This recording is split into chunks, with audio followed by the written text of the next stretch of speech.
games. And I think we might have one tonight. Even though, right, both starting quarterbacks are out, I do think we'll have an exciting matchup, an exciting game when it comes down to these Chargers and these Raiders. But before we get into all the pregame stuff and what's going on and who I think is going to take it, if you didn't have a chance to watch the prediction video, make sure you guys subscribe to the channel, click that bell, turn on your notifications so you don't miss a stream. Also, make sure you hit that like, that thumbs up. It is much, much appreciated. Share this out, comment, do all those normal things. You know how it goes. With that said, shout out to Lori. What's going on with you today, Lori? 49er fan in the house. Shout out to you, Lori. There's a few things that I want to talk about before we get into these Chargers and these Raiders. Number one, you guys know I did the predictions. We went through that whole thing. It took a lot out of me in that video. It really did. But that does not mean that I'm not still bleeding blue. All right? Don't get it twisted. It's going to be a hell of a game. Jonas did hit me up, and unfortunately, I don't know what's going on as far as the schedule, but maybe we can get something going, potentially, maybe even during halftime. Hopefully, we can probably get him on the phone at some point because I really want to get his take in regards to the Cowboys, and I think it'll be a fun time. So, Jonas, if you do end up watching this, we'll probably have to do it later during halftime, try to get you on the phone and go from there. Shout out to Jerry. What up, man? What's going on with you? Rebecca in the house. What up? What up, Ashton? What's going on with you? Ladies and gentlemen. All right, so let's go ahead and get into it. The first thing I want to talk about is the ref situation. Now, we've been talking about the refs, how bad of the calls we've had in the NFL, the scrutiny that the refs are under. Roger Goodell basically giving his piece as far as specific calls, which we never see that, right? And there was people that were like really upset and really mad in regards to this call in the Chiefs game. And then Roger Goodell had to basically lay the hammer down and say that it was the right call and the ref was 100% right. So for all you people that were freaking out and upset and mad, you heard from the man himself, Goodell, saying that the call was right and it's accurate. So that should be the end of it. In the end of discussion, no more crying is needed. But I did want to get into this specific topic as far as with the refs. And here we go. We'll get into this conversation here. We've got the NFL hears rampant complaints about officiating and is trying to do something about it. But it won't apologize for correct calls, Commissioner Roger Goodell said Wednesday at the NFL owners' meetings. Chiefs quarterback Patrick Mahomes and head coach Andy Reid were the latest stars to sound off on officiating after wide receiver Kadarius Toney was flagged for offensive offside to negate a late, brilliant touchdown by play Travis Kelce and Toney. Toney's foot was clearly in the neutral zone. Clearly. I think almost anybody has acknowledged the officials are absolutely correct, end quote. Goodell said, that's their job to call it a foul. I think it shows you how difficult it is to do their job, end quote. Vice President of Football Operations, Troy Vincent said, end quote, we have to act responsibly when calls are missed because we want the game to be played on the field. The NFL has weekly internal grading system for each crew and has attempted to keep the same crews together on a consistent basis this season. We're always looking to improve officiating. It's a constant work in progress, Vincent said. We're not perfect. The concern is to make sure we're getting better. Now, I'll stop it here for a minute because this is very important, right? A lot of people are mad. A lot of people are upset. And I think this is what it's going to boil down to, right? We're potentially going to see the refs get a little bit more scrutinized as far as these calls, getting into the playoffs, getting into some of these more intense games. But I think at the end of the day, we may shift over to some kind of computer-generated or AI model for reffing because of all the complaints and all the issues and all the things that are going on. They may decide to go that route. They've got the money for it. They already use AI for different things such as stats and looking at, injuries and things like that as far as from, computerized scale. And then the real question is going to be, how mad and upset will people be when they decide to get rid of the human aspect of the refs being out on the field? I think they may go to an AI model because it gets rid of the complaints. It gets rid of the conversation as far as what people are going to say as far as there being the human influence and whether or not the game could be fixed if you have an AI model running the situation for penalties that should be called. Now, on the flip side, you could say that, hey, if you go that route, well, are the computers going to be perfect? Well, then at that point, you're still going to have a human designing the model so that the computers can understand and in fine detail what exactly is a penalty, how this penalty should be called, and whether or not it should be scrutinized in that specific situation. But we'll keep it going. We'll keep it going. So it goes on to say total penalties per team each game, which includes decline penalties of 7.2 this season, up from 6.6 last year and the highest since 2019, 8.1. Several star players have begun publicly questioning the consistency of officiating. That criticism has reached the broadcast booth, where Monday Night Football game analyst Troy Aikman criticized Monday night's Packers-Giants crew for taking too long to decipher a play. And you know what? I'm going to mention this too because I definitely have started doing this as well in the past few weeks, right? For those who rock with me during some of the streams, you guys know I'd sit there like, all right, we know why the flag was thrown. Why are the refs talking about this for over a minute? Why are they all huddled up together after the flag was thrown? I know that there's going to be some kind of, scrutiny in regards to these decisions, so they may have to come together on those specific flags. But if you throw a flag, you should know why you threw it. There shouldn't be this big discussion or this big huddle up as far as, well, what do you think? Do you think I'm right? Do you think I'm wrong? You should know without a doubt before you throw that flag why you threw it, before the game is stopped, before the momentum is stopped, and before we're all sitting there wondering what the hell is going on because these guys are in a huddle trying to figure out what's being called, how it's been called, and if they should actually let it stick. But we'll keep it going. We'll keep it going. Says, we understand criticism. That's not new, Goodell said. You get that. It's frustrating. We know how hard the players are playing. We know how much fit the fans put into it. While the league knows it can't get every call right, Goodell said, officials are going to for sure work our ass off to get close. The NFL discussed several officiating matters this week in Dallas, though no changes will be made until the competition committee officially addresses them in March. Owners discussed, this is a good one. This is a very good one. Owners discussed the tush-push play made famous by the Philadelphia Eagles, but right now there's not much momentum to change that. The sample size of the play is too small to conclude there's any enhanced injury risk. Philly does it better than everyone else. That's a fact, Vincent said. You don't want to punish anyone for doing something well. Now, we've been talking about this, right? As far as the tush-push and, how accurate it is as far as for the Eagles and how well it's been working from a percentage standpoint. And it works very, very well. In fact, some people are mad about it because it works so well. And I say, hey, if you're mad about it because it's working so well, focus on the defense of the team because they're the ones that need to stop it. If it's something that they're working on and it's something that's working well, guess what? It's probably not going to be taken away, so the defense is going to have to figure out a way to stop it. And you may start seeing a situation to where people are ducking under centers now, trying to basically make a stop on that tush-push play, and we could see that becoming a thing moving forward next year, and especially when the guys are doing spikes as well, when they're trying to stop the clock, you're going to start seeing these guys come under the center, and things may get a little interesting. So we'll keep it going. Says after that, it's going to be the NFL considers the hip drop tackle a gruesome play per Vincent, but it won't outlaw hustle plays or from behind tackles.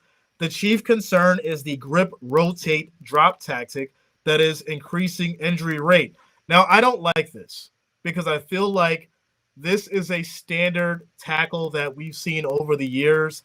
And obviously, the reason why they're bringing this up is because they have the data, they have the statistics behind it.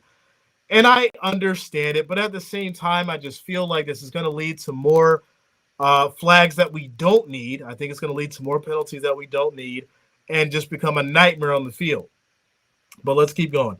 It says NFL research shows the hip drop tackle carries 20 to 25 times the injury risk of a traditional tackle, per Vice President of Health and Safety Jeff Miller, and the trend seems to be going up, Goodell said of the hip drop tackle.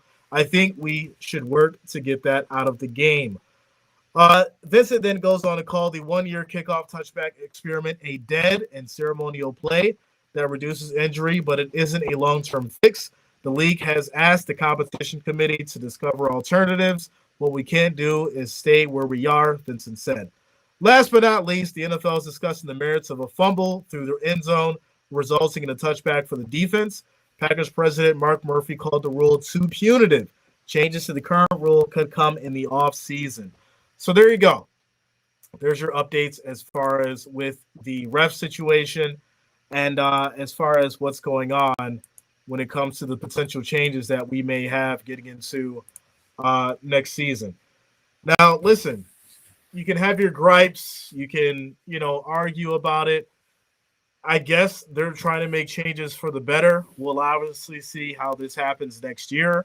I'm just not sure if they're making the right changes when it comes to the tackling, right? It's already a very sensitive and soft game because of the changes that we've had. And I'm not going to debate the fact that, yes, they've made the necessary changes because we don't need people out there getting concussions or getting hurt. But how much further are they willing to go before this game becomes flag football? That's why I say that. So, yeah, that's all that I've got to say about that, ladies and gentlemen. So next up, we're going to go ahead and get into your Chargers and the Raiders. I know that's what some of you are here for, so let's dive right into it, ladies and gentlemen. Thursday Night Football, I will be streaming this game, so make sure you lock it in and subscribe to the channel. Click that bell, turn on your notifications. I will be streaming this game at 8 p.m. Eastern Standard. Chargers are 5-8. They're 3-3 away. And as far as the Raiders, they're 5-8, 4-3 at home. As far as the spread, Chargers +3, Raiders by 3.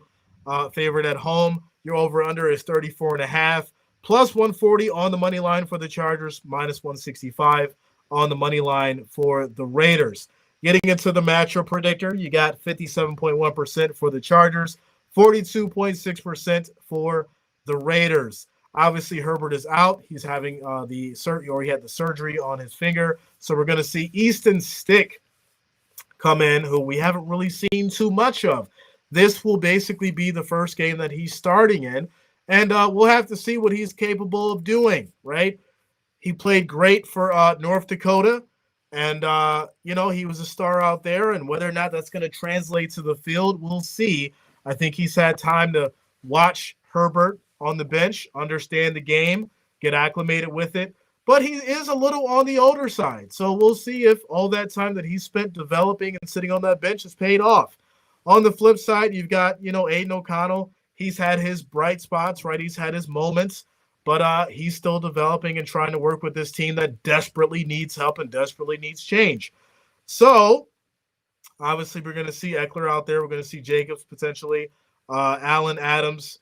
Getting into the injury report, we have Ogbanya, questionable. Agben Bamiga, questionable. Donald Parham is questionable. Dean Leonard's going to be out as well as Keenan Allen. They're going to be out as well. As far as the Raiders, Devontae Adams is questionable. Josh Jacobs questionable as well. Colton Miller is out. Andre James is out. Adam Butler is questionable as well. As far as the last five for the Chargers, obviously they take a loss to Denver 24-7.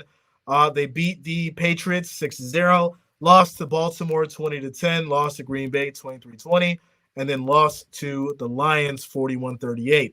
On the flip side, for the Raiders, they have a loss to Minnesota, which is absolutely ridiculous, 3-0. Lost to Kansas City 31-17, lost to Miami 20-13. They beat the Jets 16-12, and beat the Giants 30-6. So yeah, this game is going to be very, very weird for a couple of reasons. You basically have two quarterbacks that are basically just trying to come out there and get their team a win. I don't expect much from Aiden O'Connell, nor do I expect much from Easton Stick, but it could be a surprising game. It could be a surprising game. As far as shout out to CA, says the GOAT herders. As far as the defenses on both sides, I could see the Raiders stepping up on defense potentially. Being at home, this could be I want to say a tough battle for the Raiders, but I think offensively the Chargers have the best chance as far as scoring some points and putting some things up. I don't expect much considering what happened with the Vikings, with the Vikings game being a 3-0. It just looks terrible offensively for the Raiders right now as far as with all the injuries. So, yeah, I'm thinking Chargers in this one. It's really, really weird for sure. I'm going to stream it. Obviously, we're hoping for a good time. So we'll see how it goes. Let me go ahead and hop into this chat. Shout out to you guys. CIA says Chris Collinsworth, best announcer hands down. I prefer Al Michaels, but hey, all right. Andy says, explain what they are talking about. They check with him. Oh, shout out to you, Rebecca. You're talking to Andy. Shout out to 357 says, tell him, Jay. I got you, bro. Patrick Mahomes is just a baby. I think there comes a time where we have to understand that players can be very emotional, right? Players can be very passionate. It doesn't make them a baby, right? As long as they can take themselves accountable in the end. Now, if you are upset and you're mad and you're just freaking out on everybody, and then you don't come to grips, right? And then take some accountability and then maybe apologize and say what you need to say at the end of that, then I would say you're probably a crybaby. But if you're man enough to step up and say, hey, you know what, I was wrong, I probably shouldn't act that way, which is what Mahomes did, he earns my respect for that without a doubt, for coming back and definitely showing that sportsmanship in the end. CIS says Gene Severtor will come back for $1 billion. Shout out to Cole. What's up? What's going on with you? Kojak says, I don't like the Eagles, but there isn't anything wrong with the push. Yeah, everyone talks about the push. Some people are mad about it, some aren't. But at the end of the day, I think that it should stick. I think it's fine. I don't think that, it's illegal what they're doing, right? If you find a competitive advantage, fine. The defenses that play against the Eagles just need to figure out how to stop it. That's all, right? Don't put yourself in a situation to where it's 4th and 1 or 4th and 2, and you don't got to worry about it. You don't got to worry about this guy getting pushed from behind by 1 or 2 yards if you can stop them from getting into a 4th and 1, 4th and 2 situation. Shout out to you, Kojak. Much love, man. All right. Don't bet Vegas on Vegas. Yeah, don't do that. Don't do that. Rick says, go Bills. Told you I called that KC win, babe. Shout out to you, Rick. Listen, we can get into the Bills situation and the call. I'm not sugarcoating this at all.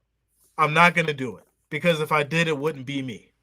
At the end of the day, right? At the end of the day, we can talk about how the Bills got the one, and a win is a win. Everyone loves to say that, right? A win is a win. The problem that I have going into this Cowboys game is if you're saying that the Bills are going to beat the Cowboys, then you're saying that the Chiefs are better than the Cowboys. That's what you're basically saying. Can you tell me that the Chiefs are better than the Cowboys? Can you tell me that the Chiefs would have beat the Cowboys in that same game? Because that's what you're essentially saying. And believe me, the Bills are my team. I want my team to win on Sunday. I'm wearing a blue jersey, and I'm going to be commentating and rooting for my team on Sunday. But when you say that, all right, the Bills are going to absolutely beat the Cowboys on Sunday, you're saying that the Chiefs are better than the Cowboys. That's what you're saying. Chargers have a new meaning since we have to plug stuff in everywhere, but a Charger is a weak mascot and really nothing to do with lightning. Okay. Shout out to Rebecca, says, I prefer Jay announcing. We always watch TV with the sound off and listen to Jay. Shout out to you, Rebecca. Much love, you. 357 says, accountability hurts. Apologize to that man. There you go. Shout out to you. A Schwinn is a Schwinn. All right. Lorenzo says, Justin Herbert. Yeah, he's hurt. He's hurt. It's Ashton says, are you doing the Super Bowl? Of course, right? We're doing, obviously, all regular season, all playoffs, the championships, and then we'll get to the Super Bowl. And then I'm going to start transitioning over to what will be full-blown into the NBA season as well as college basketball. I'm going to try to do the bowl games. I think we have some bowl games at the end of the month on a Saturday. Then we got the national championship for college. We're going to do that. And then we start transitioning into the March Madness and all that stuff, and then full-blown NBA. But yeah, that's my stream schedule and how we do it over here. Rebecca says Dallas may be a better team, but there are other factors, the 12-man, weather, injuries, etc. though. Yeah, without a doubt, right? It's definitely going to be cold. Not that cold, right? It's supposed to be 40 degrees, and it's supposed to rain, but we know that it does get darker earlier. So, yeah, it's going to get a little colder earlier too. And, yeah, the rain's going to play a factor. It is going to be a little chilly, right? Cowboys players aren't really used to that, specifically as far as the cold weather. So we'll have to see, what Dak can do and whether or not he's going to be ready for that. There's a lot that goes into it. But when we have the real conversation when it comes to whether or not the Bills can get through this team, it all boils down to whether or not Josh Allen is going to go out there and play perfect football. And I'm not saying absolutely 100% not making the mistakes, but I'm talking he plays his best game and he makes the least amount of mistakes possible, right? We know that Allen may make a mistake. He may throw a pick or two, right? But is it going to be at a critical point in the game to where that's going to affect either the momentum or that's going to give the Cowboys the edge that they need to really take the game over? Now, in the same instance, you have a situation with Dak Prescott. We know he can do the same thing. He can feel like he needs to force something, or he can get, pressured on the run, try throw too deep, and he throws a pick. Both quarterbacks, both are going to take accountability. I'm coming for both of them right now. They both, in this game, will probably end up with that deer in the headlights look. I'm talking about Josh Allen and Dak Prescott because they both do it. I definitely think we're going to see both of them have that look on their face at some point in this game, and it's really going to boil down to whether or not which one makes the least mistakes, right? Which quarterback makes the least mistakes, and there's going to be one or two specific plays that really determine this game. I do, without a doubt. Shout out to you, Rebecca. 357 says, let's go. No doggo on this one. Without a doubt. CIA is pronounced Herbert or Herbert. It's Herbert, my friend. Herbert. Brian Allen says, can't say that. Shout out to you, Brian Allen. Much love, man. How you doing today?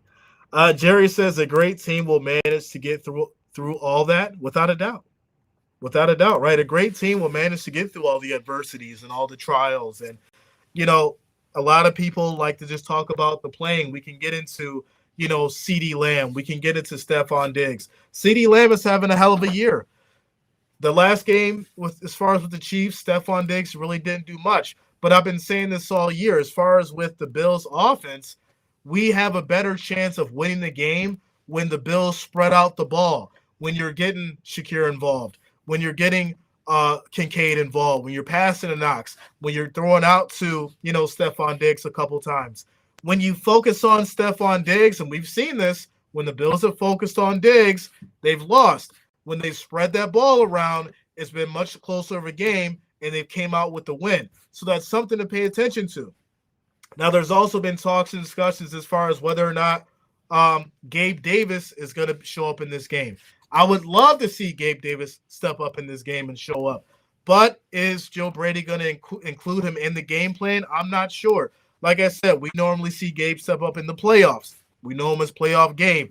He won't do anything all season, and then here he comes in the playoffs. These big plays, these big highlights, and then potentially lead us to the victory. So, yeah, if this is any game, I definitely want to see Gabe Davis step up as well. We can get into Cook. We can get into Murray. I do think that we're going to need a lot out of Cook. We're going to need Murray to go ahead and really, really put his head down and run through those walls because it's going to be tough. It's going to be tough. That is for sure.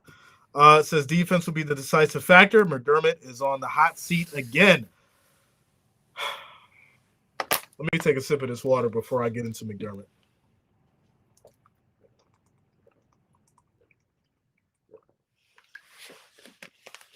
All right. I feel like this past week, with everything that I've been talking about, some people have been upset with me, and I get it, right? I get it. You're loyal to this to this team and to the coach and to the players, and I'm loyal as well, 100%. So, for those that maybe don't understand what I'm saying or they think I'm coming down too hard, well, there's a thing called tough love. There's a thing called accountability. And when you've been hearing the same thing week after week, and when you've been saying or seeing the same things week after week with no improvements, you have a choice to make, right? Are you just going to accept what's going on, or are you going to try to understand it and provide some kind of insight and adjustments? Because before I was having the conversation in regards to Sean McDermott and whether or not we needed a change for personnel, I was talking about the things that we needed to do to be better. It wasn't just Jay saw an article and then he wanted to get on Sean McDermott. No, I've been talking about Sean McDermott since the season started. But before I got into the conversation as far as how we may potentially need to move on, I was talking about how the Bills needed to be better and how he needed to coach differently and become better as a coach. That's the reality of it. So when we got into the conversation as far as whether or not Sean McDermott needed to basically move on, people were talking about this before I even started talking about it. So here's the reality. Here's where we are. This game is going to be played like chess. And if Sean McDermott gets outcoached by Mike McCarthy, the real question is, well, what do we do now, right?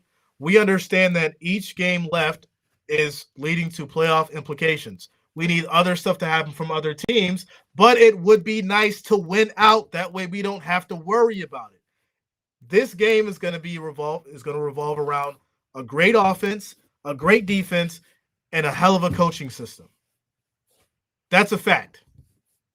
So you can fight with me, you can get mad, you can get upset. To be honest, I don't care about it. The reality is this. I want to see the team be successful.